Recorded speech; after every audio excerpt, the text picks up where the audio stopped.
Colour നിങ്ങൾ ഊഹിച്ച് കാണുമല്ലോ, ഈ ഒരു മോഡലിനകത്ത് വരാറുള്ള നെക്സ്റ്റ് ഷെയ്ഡ് ബ്ലാക്ക് ആണ്. മുമ്പത്തേത് നല്ലൊരു റെഡ് ആയിരുന്നു കേട്ടോ. ഇത് കോമ്പിനേഷൻ മുമ്പേ തന്നെ കാണിച്ചതിൻ്റെ തന്നെ ഉൾട്ടാ കോമ്പിനേഷൻ. ഇത് ബ്ലാക്കും മെറൂണും ഇതുപോലെ വരും. ബ്ലൗസിന് മെറൂൺ ഷെയ്ഡായിരിക്കുമല്ലോ. മെറൂൺ എന്ന് വെച്ചാൽ നോർമൽ മെറൂൺ അല്ല കേട്ടോ, നമ്മുടെ അജ്രക്കിലൊക്കെ വരുന്ന പോലത്തെ ഒരു ബ്രിക്ക് ഷെയ്ഡാണ്. അപ്പോൾ ഇത് 1 പ്ലീറ്റ് ഇട്ടാലും നല്ല സോഫ്റ്റായിട്ട് കിടക്കും. അങ്ങനെ ട്രാൻസ്പെറൻ്റ് ഒന്നും അല്ല കേട്ടോ, നല്ല രസമുള്ള ഐറ്റമാണ്. വെയ്റ്റും കുറവാണ്, നമുക്ക് ഇടാൻ നല്ല കംഫർട്ടബിൾ ആയിരിക്കും. ഇതാണ് എൻ്റെ ഏകദേശം ഒരു ലുക്ക് വരുന്നത്. എല്ലാം നല്ല ഷെയ്ഡ്സാണ്. ഒരു ഷെയ്ഡും കൂടെ കേട്ടോ ആദ്യം കാണിച്ചു തരാം. Number AD 550.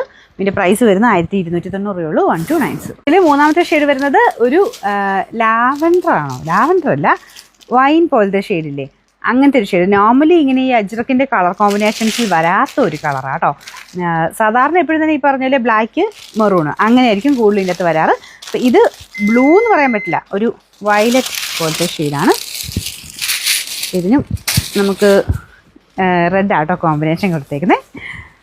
നല്ല രസമുണ്ട്, നമ്മുടെ വെറൈറ്റി ഒരു കളറ്. അതിൻ്റെ ബോർഡറിന് ഇതുപോലെ വരും.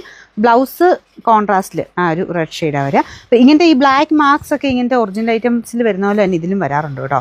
അത് ആ ഒരു ഡൈയിങ്ങിൻ്റെയോ അല്ലെങ്കിൽ മെഷീൻ്റെയൊക്കെ അതിൽ നിന്ന് വരുന്ന ഒരു ഇതാണ്. അതിന് ഡാമേജ് ആയിട്ട് കണക്ക് കൂട്ടണ്ട, എല്ലാത്തിലും തന്നെ വരുന്ന ഇതുപോലെയാണ് ബ്ലൗസ് വരുന്നത്. ഉടുത്ത് വരുമ്പോൾ നല്ലതായിരിക്കും കേട്ടോ, നല്ല സ്റ്റൈലായിട്ടുമാണ്. പിന്നെ റേറ്റും റീസണബിളാണ്. മെയിനായിട്ട് അതും ഒരു മെയിൻ കാരണമാണ്. പെട്ടെന്ന് കണ്ടു കഴിഞ്ഞാൽ നമുക്ക് പ്യുവർ ചന്തേരിയുടെ ഒക്കെ ഒരു ലുക്ക്. പ്യുവർ ചന്തേരിക്ക് ഉറപ്പായിട്ട് 2500 2800 മേലോട്ടാണ് റേറ്റ് വരിക. അപ്പോൾ അത് വെച്ച് നോക്കുമ്പോൾ ഇത് നല്ല റീസണബിളാണ്. വാഷ് ചെയ്യാം, കുഴപ്പമൊന്നുമില്ല കേട്ടോ. ചെറുതായിട്ട് സ്റ്റാർച്ചും പിടിക്കുന്ന ഫാബ്രിക്കാണ്. Number AD 548, rate 1290.